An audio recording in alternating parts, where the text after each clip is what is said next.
This skill is called responsible desire, but in order to really learn about it, you need to understand what's out there in terms of education about desire.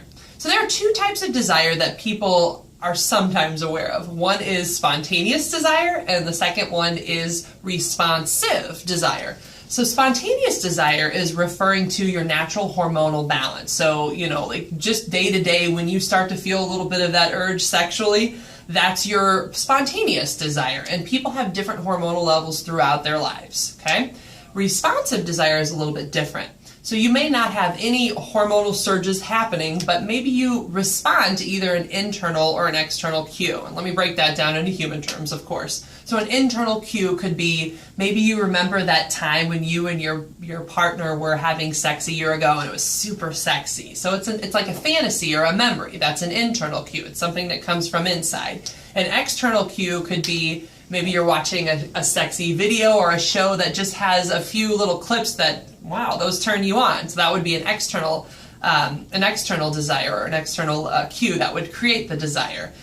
Or another example could be just your partner shows interest, and because they're showing interest, you may not have felt anything, but you could get there. So that's responding to your partner. And so both of those desires are perfectly normal, and actually they change over time. So for example, most people will report as teenagers having very high spontaneous desire. That's why the boys sometimes would stay in their tables for a while after class ended, because they just spontaneously had desire. It's kind of tough on them, actually. But so with teens, the spontaneous desire is high. And actually, after you first meet your partner, the spontaneous desire is high. They say there's this honeymoon period that lasts from about 6 months to 2 years in a relationship where you just have a lot of those sparks flying. It seems really easy, and that's perfectly natural. But then what happens is, after that honeymoon period fades, you get a lot less of the spontaneous desire. So when you hear people say, gosh, I wish we could just feel this spontaneously, why isn't this just happening? Well, the truth is in long-term relationships, it's harder to get that spontaneous desire. You have to do more to work at it. So what I encourage couples to do is to practice what I call responsible desire.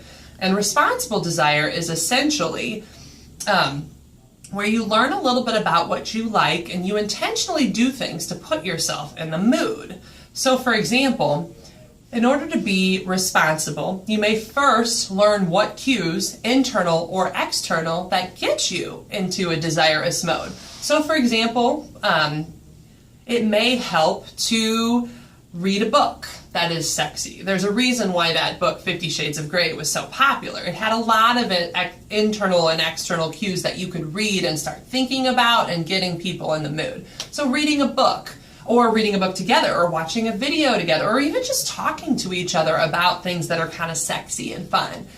Either way, though, you have to learn what kinds of cues work for you personally so that you can actually start to spark your own desire. That's the first step. Then the next step actually is doing things intentionally as a couple, both of you, to create that desire. It isn't a one-way street. It's not. There's this misunderstanding that it's the man's job to create the desire, and the truth is it's both. It's both the male and the female's job, or the female and female, or the male and the male, or depending on what your relationship looks like, because of course I want to be inclusive. But it's both partners' desires to, or responsibility to create that desire. And then the next thing is obviously communicating what you like to your partner too, so that they know what they could potentially do to get you in the mood. So maybe you weren't in the mood in a moment, but if they ask, hey, you want to get in a bath together and just spend a little time relaxing? Well then, even if you weren't in the mood, they at least are starting to learn the kinds of things they could do to help get you in the mood. And then you have more regular sex. And so if there is a couple basically who is regularly putting effort into either turning themselves on or turning each other on as a team, then they have more regular sex because they put effort into it. And so that's what I'm encouraging all of you to do. Take a little bit of responsibility for your desire.